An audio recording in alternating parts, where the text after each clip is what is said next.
علیہ وسلم کو 9 رمضان ملے اپنی زندگی میں. جب مدینہ میں روزے فرض ہوئے تو آپ نے 9 رمضان گزارے. 10ویں سے پہلے آپ اللہ سے جا ملے. تو اس مہینے کو، جیسے آپ تو تاجر لوگ ہیں، ہر تاجر کا ایک سیزن ہوتا ہے، اس سیزن میں وہ بڑی تیاری کرتا ہے، بڑی محنت کرتا ہے، بڑی کوشش کرتا ہے. رمضان ایک سیزن ہے. کس چیز کا؟ اللہ کو راضی کرنے کا، آخرت کو بنانے کا. جس اللہ نے یہ جہان بنایا ہے اس نے اس کو دھوکہ کہا ہے. وَمَا الْحَيَاةُ الدُّنْيَا إِلَّا مَتَاعُ الْغُرُورِ. آپ اپنی مل میں جا رہے ہیں، سوتر منڈی میں جا رہے ہیں، دفتر میں جا رہے ہیں، زمینوں پہ جا رہے ہیں، کھیتوں پہ جا رہے ہیں، جاب پہ جا رہے ہیں. اللہ کہتا ہے یہ سب تمہاری نظر کا فریب ہے. تو جس اللہ نے اس دنیا کو بنایا ہے وہ اس کو دھوکہ فرماتا ہے. پھر ایک اور مثال دیتا ہے، کَسَرَابٍ بِقِيعَةٍ يَحْسَبُهُ الظَّمْآنُ مَاءً.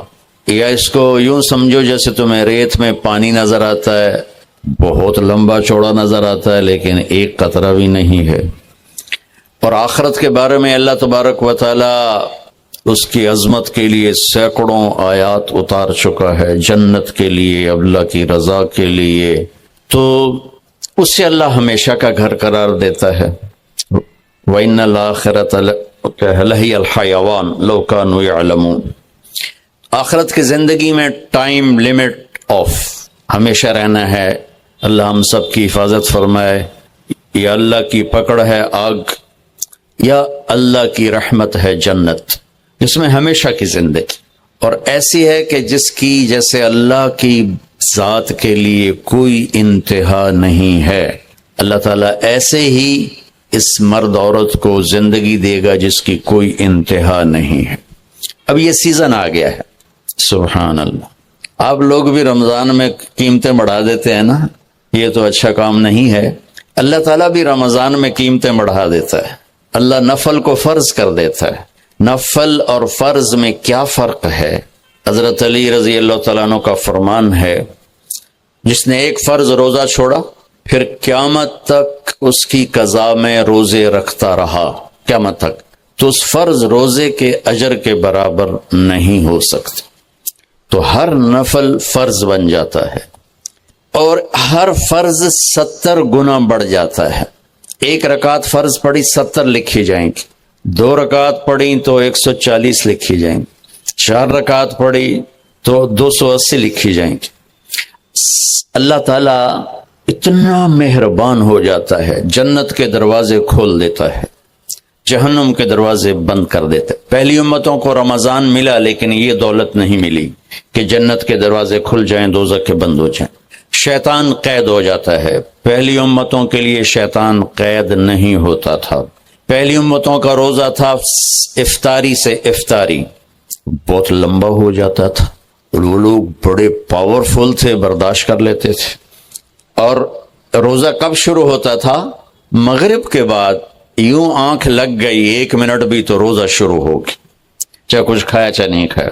تو اس 24 گھنٹے میں روٹی حرام، بیوی حرام، بیوی کے لیے خامند حرام، ہر شے. ہم پر بھی روزے ایسے ہی فرض ہوئے. پہلے 2-3 روزے اسی طرح رکھے گئے. اس کی وضاحت تو نہیں ملتی کہ کون سا روزہ تھا، کتنے دن گزرے تھے. قیس بن سریمہ رضی اللہ تعالی عنہ ایک اونٹ چرانے والے مزدور ہیں. وہ اونٹ چرا کے گھر پہنچتے ہیں تو بیوی سے پوچھتے ہیں افطاری کا کوئی سامان ہے؟ وہ کہتی ہے کوئی نہیں. پھر کہنے لگی تم بڑے تھک کے آئے ہو، تم بیٹھو میں کچھ کر کے آتی ہوں. وہ کہیں سے لینے گئی، لیٹ ہو گئی، سورج ڈوب گیا. یہ تھکے ہوئے آئے تھے، چارپائی پہ لیٹے تو آنکھ لگ گئی. ان کی بیوی آئی تو انہوں نے کہا یا ویحک یا ابن سریمہ، ارے سریمہ کے بیٹے تو بڑا بری طرح پھنس گیا. فرمانے لگے کیا ہوا؟ کہ سورج ڈوب گیا، تو سویا ہوا تھا، اگلا روزہ شروع ہو گیا. تو اب روزے تھے ہی ایسے تو انہوں نے اگلا روزہ شروع کر دیا. ظہر کی نماز مسجد میں پڑھنے گئے تو بے ہوش ہو کے گر گئے. آپ نے سلام پھیرا تو پوچھا یہ کون بے ہوش ہوا؟ کہا جی قیس بن سریمہ. اما کیا ہوا؟ کہا جی وہ افطاری کے بغیر اگلا روزہ شروع ہو گیا، یہ سو گیا تھا. تمہارے نبی کو نا دکھ ہوا، تکلیف ہوئی، تو اللہ تعالیٰ نے آسمان سے جبریل کو بھیج دیا کہ میرے محبوب کے دکھ کو دور کریں اور ان سے یہ کہہ دیں کہ کلوا واشربوا حتی یتبین لکم الخیط الابیض من الخیط الاسود من الفجر ثم اتموا الصیام الی اللیل، کہ میرے محبوب کی امت کے لیے اجازت ہے ساری رات کھاؤ، جب صبح صادق کی سفیدی نظر آئے تو روزہ اگلا شروع ہو گیا۔ تو جب روزہ رات کا ہوتا تھا تو بیوی خامند کا تعلق بھی حرام تھا۔ ایک اور واقعہ ہوا، ایک صحابی آئے، دیہاتی سے تھے، یا رسول اللہ میں تو مارا گیا۔ آپ نے کہا کیا ہوا؟ کہا میں روزے میں بیوی کے پاس چلا گیا، اب کیا کروں؟ تو آپ نے فرمایا غلام آزاد کر۔ اس نے کہا جی میرے کو دمڑی کوئی نہیں، غلام کتوں لوں؟ تو آپ نے فرمایا 60 مسکینوں کو روٹی کھلا 2 ٹائم۔ وہ کہنے لگا مدینے میں میرے تو وڈا مسکین ہی کوئی نہیں، میں کیوں کھواؤں؟ آپ نے فرمایا تو پھر 60 روزے رکھو۔ وہ کہنے لگا ایک روزے ہے چند چاڑ ہے اگاں کی کروں گا۔ تو آپ بڑا ہنسے۔ اچھا بھائی تو بیٹھ جا، تیرا کوئی کام کرنے ہیں۔ تھوڑی دیر میں ایک انصاری صحابی آئے، بڑا ٹوکرا کھجور کا لے کر، یا رسول اللہ یہ صدقہ کی کھجور ہے۔ آپ نے فرمایا بھائی کدھر ہو؟ کہا جی بیٹھا ہوں۔ کہا آپ یہ لے جا اور مدینے کے 60 غریبوں کو دے دے، 60 گھروں میں۔ واہ واہ، اللہ نے اس امت سے کیا لاڈ کیا ہے۔ وہ کہنے لگا یا رسول اللہ کی قسم مدینے میں مجھ سے بڑا غریب کوئی نہیں، اب میرا جرمانہ میرے اوپر ہی قربان کرو، میرے تو وڈا بھوکا ہی کوئی نہیں ہے، تو میرا جرمانہ مجھے ہی دے دو۔ تو آپ اتنا ہنسے کہ آپ کی یہ داڑیں نظر آنے لگی۔ یہ آخری اتنا آپ نے اس کی بات کا مزہ لیا۔ پھر آپ نے فرمایا چلو بھائی تو ہی لے جا، لیکن یہ گنجائش تجھے دے رہا ہوں اور کسی کو نہیں دوں گا۔ تو رمضان اللہ تعالیٰ نے ہمیں اس طرح نصیب فرمایا۔ رمضان اور روزے میں مناسبت کیا ہے؟ رمضان کے لفظ، رمضان عربی کا لفظ ہے جس کا مطلب ہے جل جانا، رمض یرمض۔ تو جلنے کا کیا مطلب ہے؟ روزے کے ساتھ، روزے کے ساتھ جلنے کا مطلب یہ ہے کہ جب انسان کوئی مرد اور عورت روزہ رکھتا ہے تو ایک بھوک کی حرارت پیدا ہوتی، خالی چلتی ہے نا مشین تو گرم ہو جاتی، اس میں آئل ہوتا ہے تو گرم نہیں ہوتی۔ اب اندر تو کچھ نہیں، وہ مشین چل رہی ہے تو اس سے جسم میں ایک حرارت پیدا ہوتی، بھوک ہے، پیاس ہے۔ تو میرا رب ہر دن پچھلے سال کے گناہ اس کی بھوک اور پیاس کی آگ میں جلاتا ہے اور معاف کرتا ہے، جلاتا ہے معاف کرتا ہے، جلاتا ہے معاف کرتا ہے۔ جب آخری رات ہوتی ہے، 29 کی رات جب ہوتی ہے تو اللہ پچھلے سال کے سارے گناہ اس کے معاف فرما دیتا ہے، اس لیے اس کو رمضان کہتے ہیں۔ اس میں ہمیں اللہ تعالیٰ نے تراویح کی نماز عطا فرمائی۔ پہلی امتوں کو یہ مشقت تھی کہ 24 گھنٹے کا روزہ، اس امت کو یہ تھوڑی مشقت ہے کہ 20 تراویح پڑھو، کیونکہ مشکل کام تھا۔ پھر خاص طور پہ آج کل کے روزہ دار جو افطاری پر حملہ کرتے ہیں، افطاری نہیں کرتے، حملہ کرتے ہیں، کی سموسے، کی پکوڑے، کی پیزے، کی پیس، کی مچھی، کی بٹیرے، کھو تباہی پھیر دیں پھر پے ان دن ہون کے میں پڑھیے اسی بندیاں طرح کھاؤ تو سارے ہی پڑھ سکتے ہو۔ میرے نبی نے ساری زندگی پیٹ بھر کے نہیں کھایا۔ اب بادشاہ لوگ ہو، راتوں کو جاگتے ہو، دن کو سوتے ہو، بے تحاشا کھاتے ہو، ڈاکٹران دی موج لگی ہوئی، اپنا لائف سٹائل چینج کرو۔ اللہ ان عورتوں سے بھی کہتا ہوں، آپ سے بھی کہتا ہوں، جو آپ کی کمیونٹی ہے، آپ لوگ راتوں کو جاگ رہے ہوتے ہیں۔ اللہ نے وجعلنا اللیل لباسا، اللہ نے رات سونے کے لیے بنائی، جاگنے کے لیے نہیں۔ یہ میں یوں کیا ہے نا تو میرے لاکھوں سیلز ٹوٹ گئے، میں بول رہا ہوں تو میرے لاکھوں سیل ٹوٹ رہے ہیں۔ جب میں رات کو 10 بجے سو جاؤں تو اللہ میرے جسم سے ایک سیمنٹ نکالتا ہے، وہ میرے پوری باڈی کی ریپیئر کر دیتا ہے، اور صبح تک ساری باڈی کو وہ فریش کر دیتا ہے، تیار کر دیتا ہے۔ جب آپ دن میں سوتے ہیں تو وہ سسٹم آن نہیں ہوتا، اس کو اندھیرے سے نسبت ہے، اجالے سے نہیں۔ اب لوگوں نے دن کو رات بنا دیا ہے، رات کو دن بنا دیا ہے، صحتیں برباد، بلڈ پریشر، شوگر، ہارٹ، سارے جہان دے بیماریاں چاہ کے لئی پھر دن۔ میرے رب نے رات سونے کے لیے بنائی ہے۔ آپ 10 بجے سو جائیں، 12 بجے کے بعد جو سوتے ہیں ان کا وہ سسٹم وہ 10-20% آن ہوتا ہے، 80% وہ آف رہتا ہے۔ 10 بجے 12 بجے سے پہلے کا ہر گھنٹہ 2 گھنٹے کے برابر ہوتا ہے۔ تو بھائیو اپنا لائف سٹائل تبدیل کرو. وہ بات آ گئی تو میں عرض کر رہا ہوں اپنا لائف. اب جاؤ ساری دنیا میں جو ملک ترقی یافتہ ہیں ان کے 8 بجے بازار کھل چکے ہوتے ہیں, تمہارے 8 بجے خراٹے ہوتے ہیں, اور 5 بجے ان کے دفتر بند, ان کی دکانیں بند, ان کا سب کچھ بند. تو آپ نے کاروبار کو رات پر پہنچا دیا. میرے نبی نے فرمایا جعلت البرکۃ فی بکور امتی, میری امت کے لیے برکت کا ٹائم ہے صبح.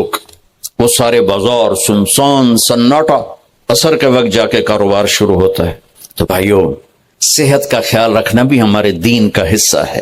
یہ جسم ایک امانت ہے, اس کو ایسے کھانے کھلانا کہ خود ہی بعد میں بھوکتے رہو اور بیمار ہوتے رہو. ایک اللہ کی تقدیر, اس پہ تو ہم رضا بر قضا ہے, لیکن اپنے لیے خود بیماریاں خریدنا, اندھا دھند کھانا. وہ ایک جگہ ہماری ضیافت تھی تو ادھر کلات میں تو سردار تھے کوئی, تو انہوں نے اتنا دسترخوان بھرا کہ کوئی 30 قسم کی آئٹم رکھ دی.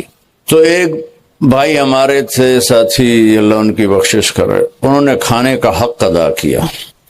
جب دسترخوان اٹھا تو کہنے لگے ہائے. تو ایک ساتھی نے پوچھا راجا صاحب یہ ہائے کیڑی گل دیکھے جڑا بچ کے جاندہ پہ ہے, اے کیوں جاندہ پہ ہے؟ کھانے کا مزہ لینا ہے تو جنت کا انتظار کرو, یہاں ضرورت کے لیے کھاؤ. میرے نبی نے فرمایا ما ملأ آدمی وعاء شرا من بطنہ, یہ مستورات بھی سن لیں آپ بھی سن لیں. میرے نبی نے فرمایا سب سے بدترین برتن پیٹ ہے, سب سے بدترین برتن پیٹ ہے. جو اسے بھرتا ہے وہ بیماریوں کا شکار ہوتا ہے. کفا بالمرء لقیمات یقمن به صلبا, کہ تم چند لقمے کھا لو تک تم کام کر سکو. فاما اذا ابا, وہ کہتا نہیں یا رسول اللہ میرا اتنے تے گزارا نہیں ہے. تو آپ نے کہا ثلث للطعام ثلث للماء وثلث للنفس. آپ نے کہا پھر ایسا کرو 1/3 میدا بھرو کھانے سے, 1/3 پانی سے, 1/3 خالی چھوڑ دو سا لینا. دبئی میں میرے ایک دوست ہیں بہت قابل ہیں اس کے نیوٹریشن, ان کے پاس بڑی دنیا آتی ہے. تو تبلیغ میں ان کا ماشاءاللہ وقت ہے, تو میں بھی مجھے ملنے آئے تو میں نے کہا کوئی مینو ہی دس دو. تو انہوں نے ایک میرے لیے چارٹ بنا کر کہا کہ آپ نے مولانا کھانے کے ساتھ پانی نہیں پینا. میں نے کہا اللہ کے نبی تو کھانے کے ساتھ پانی پیتے تھے. کہنے لگا سوری مولانا, سنت کے مطابق کھائے پھر تو پانی ضرور پینا چاہیے. 1/3 اگر کھائے 1/3 میدا بھرے تو پانی پینا چاہیے.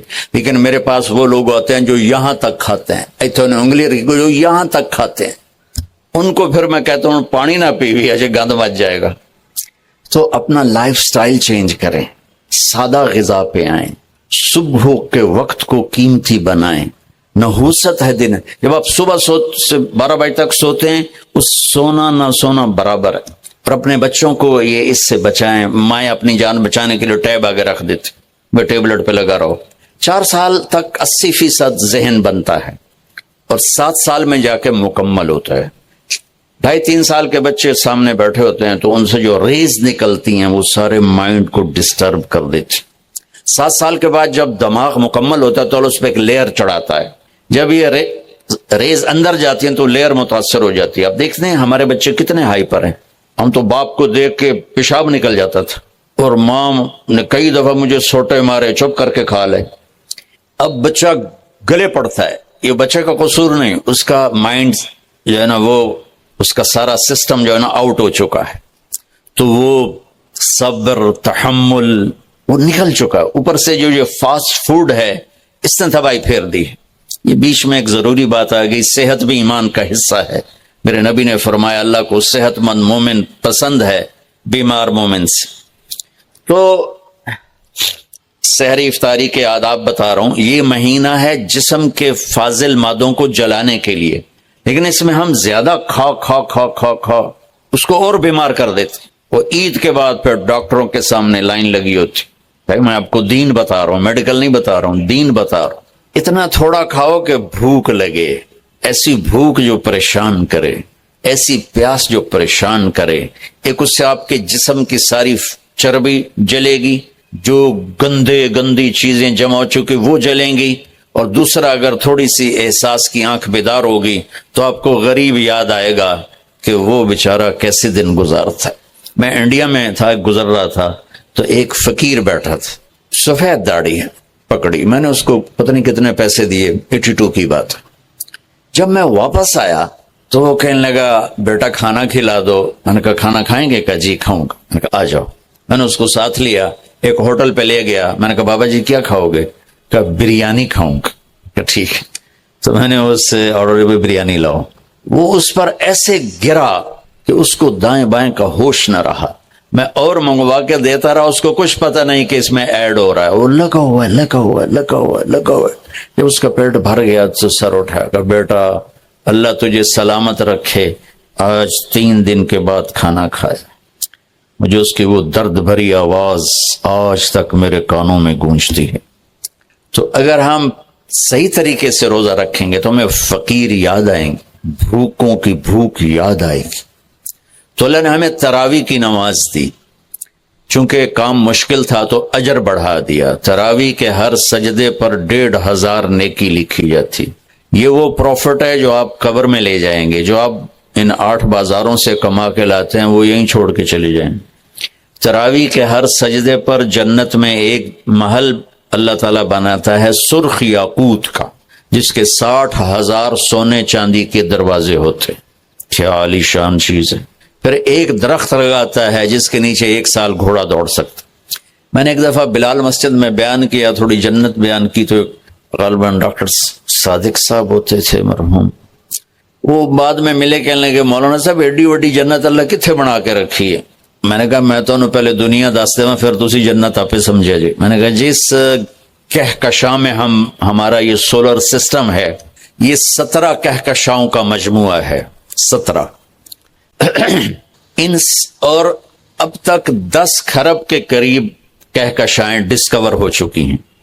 ہماری 17 جو کہکشائیں ہیں، اس کنارے سے اس کنارے تک آنے کے لیے 20 ارب لائٹ ایئر چاہیے، 20 ارب سال روشنی کی رفتار، 1,86,000 میل فی سیکنڈ کی رفتار سے کوئی راکٹ یہاں سے چلے اور 20 ارب سال اڑتا رہے تو 17 کہکشاؤں کو پار کرے گا۔ 10 کھرب ہیں اور اللہ کہتا ہے تو مچھر دا پر ہے۔ ہوں جنت سمجھ آئی کہ نہیں؟ سمجھ آ گئی۔ اللہ تعالیٰ کی رحمتیں لا محدود، قدرت طاقت لا محدود۔ تو یہ تراویح کے 3 سیکنڈ کا سجدہ ہوتا ہے ہمارا، اور 1.25 گھنٹے کی ہماری تراویح ہوتی ہے، 1.5 گھنٹہ۔ اس میں ہر مرد عورت 20 پر 60,000 40 سجدے، 60,000 نیکیاں لے کے جا سکتا ہے، 60 گھر ابدی لے کے جا سکتا ہے، 60 خوبصورت باغیچے لے کے جا سکتا ہے۔ اور جب آخری رات ہوتی ہے تو اللہ تعالیٰ فرماتے ہیں کہ فرشتوں میرے بندوں نے رات کو نماز پڑھی، دن میں روزہ رکھا، میری بندیوں نے رات کو نماز پڑھی، دن میں روزہ رکھا، میں نے اس کے بدلے میں ان کے سارے گناہ معاف کر دی۔ تو بھائیو تراویح کا اہتمام ضرور فرمائیں۔ تھوڑا کھائیں گے تو انشاءاللہ کوئی مسئلہ نہیں ہوگا۔ اب حیران ہو کہ میں جون میں بھی روزہ چائے کے کپ کے ساتھ افطاری کرتا ہوں تو مجھے کوئی خمار نہیں چڑھتا کسی قسم کا بھی۔ جس نے اڈی وڈی پوری بالٹی سکنجمین دی پیمنی ہے، اس سے خمار نہیں چڑھے گا تو اور کیا ہوگا؟ وہ گرے گا نہیں تو اور کیا ہوگا؟ تو تراویح، روزہ، یہ 2 مل کر سارے پچھلے سال کے گناہ معاف کروا دیتے ہیں۔ پھر اس میں اللہ تبارک و تعالیٰ نے آخری 10 دن میں لیلۃ القدر رکھی ہے، اعتکاف رکھا ہے۔ پہلی امتوں کے لیے یہ نہیں تھا کہ پچھلے سارے گناہ معاف ہو جائیں، یہ ہمارے لیے کہ ہمارے پچھلے سارے گناہ معاف ہو جاتے۔ اللہ تعالیٰ کا عرش پہلے آسمان پہ آ جاتا، جنت کے دروازے کھل جاتے ہیں، جہنم کے بند ہو جاتے ہیں، شیطان قید ہو جاتے ہیں، اور سمندر کی مچھلیاں اور زمین کی چونٹیاں تک روزہ رکھنے والوں کے لیے دعا کرتی ہیں۔ اور اللہ تعالیٰ جنت کو روزانہ کہتا ہے ان قریب میرے نیک بندے بندیاں آنے والے ہیں تو ان کے لیے میک اپ کر لے، تو ان کے لیے تیار ہو جا۔ یہ اللہ تعالیٰ کی رحمت کو لینے کا سیزن ہے۔ پہلی امتوں کو اعتکاف نہیں ملا تھا، ہمیں اعتکاف ملا ہے کہ 10 دن اللہ دے بوئے تے پہ جاؤ، یا اللہ تیرے کو معافی کروا کے ہی اٹھنا ہے، ہمیں اٹھنا ہی کوئی نہیں۔ تو جو دروازے پہ آ جاتا ہے آدمی اسے معاف کر ہی دیتا ہے. کوئی بہت ہی سخت دل والا ہو تو معاف نہ کرے، ورنہ بڑے سے بڑے غصے والے بھی کہتا اچھا جی جاؤ معاف کی. اس میں ایک لیلۃ القدر ہے، وہ بعد میں بات کرتا ہوں. پھر اللہ تعالیٰ نے اس میں غریب آدمی کی کہ روزے اچھے گزر جائیں، عید اچھی گزر جائے، اس کے لیے اللہ تعالیٰ نے صدقہ فطر رکھا ہے. ہم اسے عید کے ساتھ جوڑ دیتے، پہلی رمضان سے دینا چاہیے تاکہ غریب اپنا کوئی روزہ تو رکھ سکے.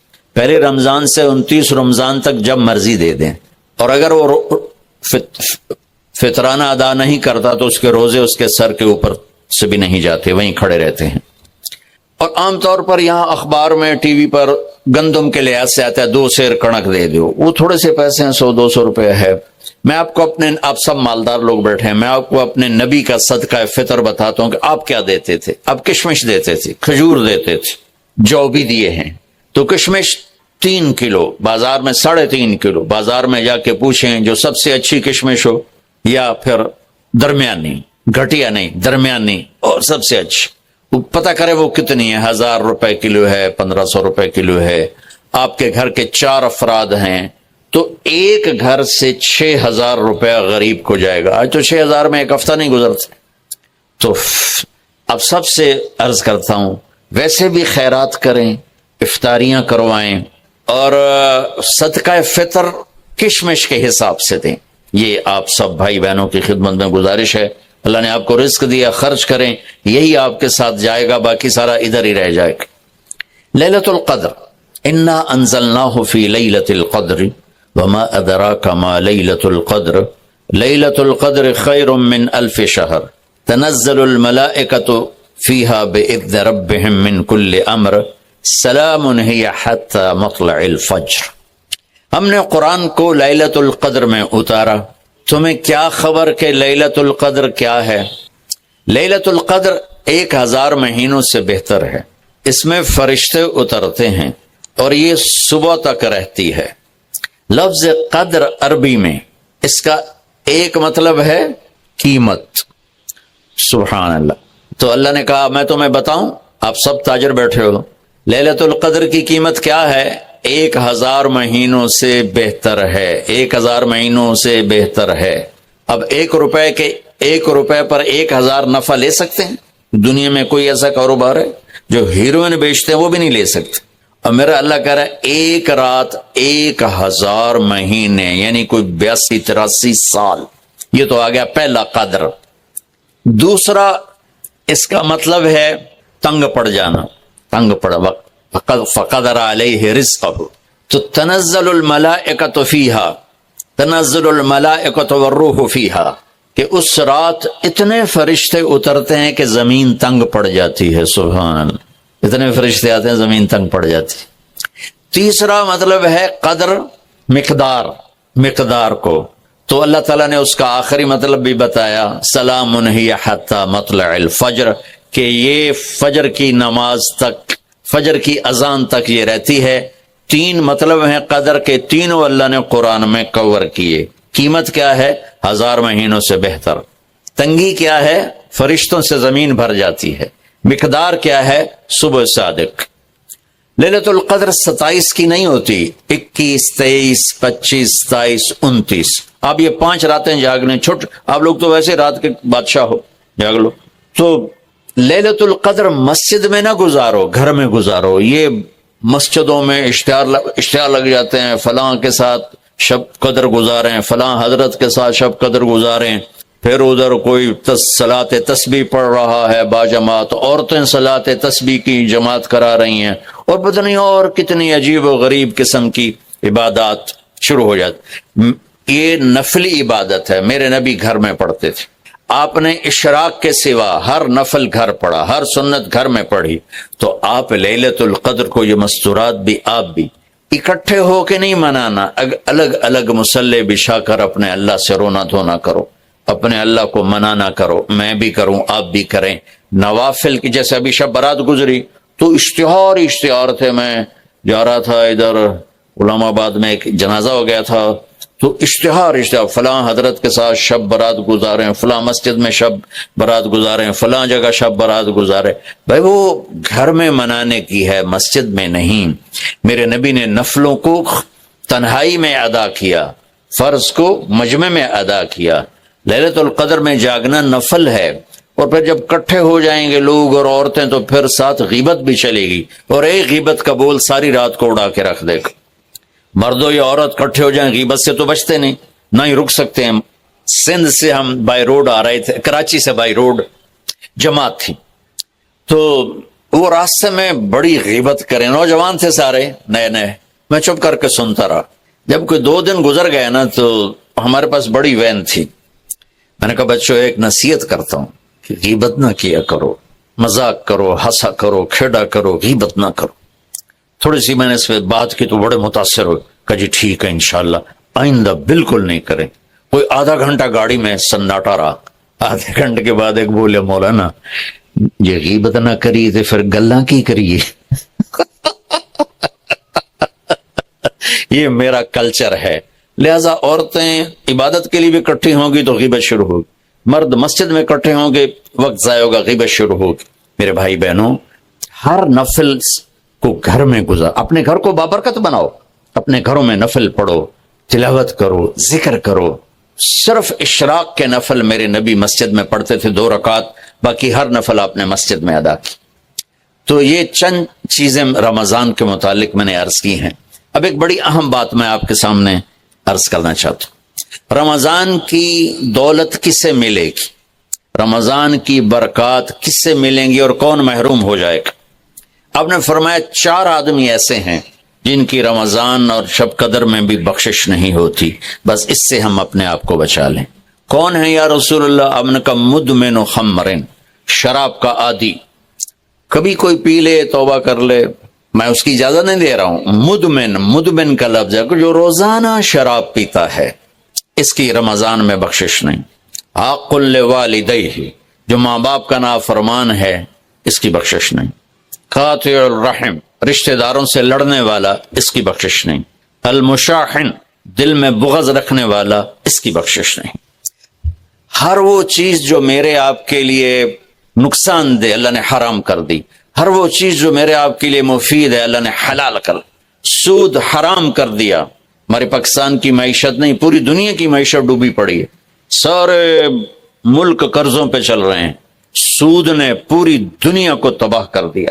تو میرے اللہ تعالیٰ نے، آپ دیکھتے نہیں، میرا اللہ کہتا ہے فَأَذَنُوا بِحَرْبٍ مِّنَ اللَّهِ وَرَسُولِهِ، اگر سود نہیں چھوڑو گے تو میرے اور میرے رسول مل کر تمہارے خلاف جنگ کریں گے۔ تو ہر وہ چیز جو مضر ہے اللہ اس سے بند، چونکہ سود چند ہاتھوں میں دولت کٹھی کر دیتا ہے اور غریبوں کے چولہے ٹھنڈے ہو جاتے ہیں، یہ اللہ کو ناپسند۔ جو بھی بھائی پھنسے ہوئے ہیں نکلنے کی نیت کریں اور کوشش کریں، انشاءاللہ چین کی نیند سوئیں گے، چین کے سے اٹھیں گے۔ ایک عبد الرحمن بن عوف کے 4 اصول بتا دیتے ہوں، سب تاجر بیٹھے ہو، اور وہ صحابہ میں سب سے مالدار ہستی تھے۔ انہوں نے ایک دن فرمایا میں نے زندگی بھر نہ ادھار خریدا نہ ادھار بیچا، اگرچہ یہ آپ کو آج کے ماحول میں بڑی عجیب بات لگے گی چونکہ ہمارے سارے بازار ادھار پہ چلے گئے ہیں۔ انہوں نے نہ کبھی ادھار خریدا نہ ادھار بیچا، تو کتنا سکون ہو گیا، آرام سے سو رہے ہیں۔ اب ہماری تجارت میں ادھار خرید رہے ہیں ادھار بیچ رہے ہیں، کبھی وہ تنگ کرتا ہے کبھی یہ تنگ کرتا ہے، تو ایک اس موبائل نے تباہی پھیر دی، باقی کسر اس نے پوری کر دی، ٹوائلٹ بھی فون سنتے بیٹھے ہیں۔ کبھی سٹاک نہیں کیا مال کو، کبھی سٹاک نہیں کیا، جو ہی نفع ملا فوراً بیچ دیا۔ واہ واہ، تو ادھار خریدا نہیں، ادھار بیچا نہیں، 2، کبھی سٹاک نہیں کیا، 3، اور کبھی سودے کا عیب چھپایا نہیں، اس میں کوئی عیب ہے بتا دیا۔ آپ اس پہ آ جائیں، آپ کو شروع میں مشکل ہوگی، اس کے ساتھ سچائی اور دیانتداری کو جوڑ دیں، اللہ کی قسم آپ کا سوتر منڈی جانا بھی عبادت بن جائے گا، آپ کا مل میں جانا بھی عبادت بن جائے گا، اگر آپ اپنے تجارت کے ساتھ سچائی اور دیانتداری کو لے آتے۔ تو اللہ نے شراب حرام قرار دی کہ یہ تباہ کر دیتی ہے، ساری برائیوں کی جڑ ہے۔ تھوڑا سا اوپر دیکھیں قرآن کیا کہتا ہے، اللہ تعالیٰ کہتا ہے یہاں نہ پی، تو مجھ سے قرآن سن، کیا ان الابرار یشربون من کاس کان مزاجها كافورا عينا يشرب بها عباد الله يفجرونها تفجيرا يوفون بالنذر ويخافون ويطعمون الطعام على حبه مسكينا ويتيما وأسيرا إنما نطعمكم لوجه الله لا نريد منكم جزاء ولا شكورا إنا نخاف من ربنا يوما عبوسا قمطريرا فوقاهم الله شر ذلك اليوم ولقاهم نظرة وسرورا وجزاهم بما صبروا جنة وحريرا متكئين فيها على الأرائك لا يرون فيها شمسا ولا زمهريرا ودانية عليهم ظلالها وذللت قطوفها تذليلا ويطاف عليهم بآنية من فضة وأكواب كانت قوارير من فضة قدروها تقديرا يسقون فيها كأسا كان مزاجها زنجبيلا عينا فيها تسمى سلسبيلا ويطوف عليهم ولدان مخلدون إذا رأيتهم حسبتهم لؤلؤا منثورا وإذا رأيت ثم رأيت نعيما بملكا كبيرا عاليهم ثياب سندس خضر واستبرق وحلوا أساور من فضة وسقاهم ربهم شرابا طهورا إن هذا كان لكم جزاء وكان سعيكم مشکورا. یہ سورہ دہر کی 16 آیات ہیں. ان میں اللہ نے صرف ایک نعمت کو ہائی لائٹ کیا ہے، وہ ہے شراب، اور 3 درجے بتائے ہیں کہ جو نیک لوگ ہیں وہ شراب پئیں گے خود اٹھا کے، سراہی اٹھائیں گے، جام میں ڈالیں گے، پئیں گے. بوفے سسٹم، بھئی آپ پہ پاؤ تو آپ پہ کھاؤ. ہیں ان کے بھی نوکر، لیکن اللہ کیٹیگرائز کر رہا ہے کہ جو نچلا درجہ ہے وہ خود اٹھا کے پی رہے ہوں گے، کافوری ہوگی. وَيُسْقَوْنَ فِيهَا كَاسًا كَانَ مِزَاجُهَا زَنْجَبِيلًا. اس سے جو اوپر والا درجہ ہے انہیں زنجبیل کی شراب پلائی جا رہی ہوگی. پلانے والے کون ہیں؟ ولدان مخلدون، خوبصورت خدام نوکر. پلانے والے کون ہیں؟ اب یہ تو اتنی مستورات بیٹھی ہیں، جنت کے حوریں، وہاں سوکن پڑا کوئی نہیں ہوگا، خوش رہو. اور میرے نبی نے فرمایا تمہیں پتہ وہ کن ہاتھوں سے تمہیں جام پکڑائیں گی کہ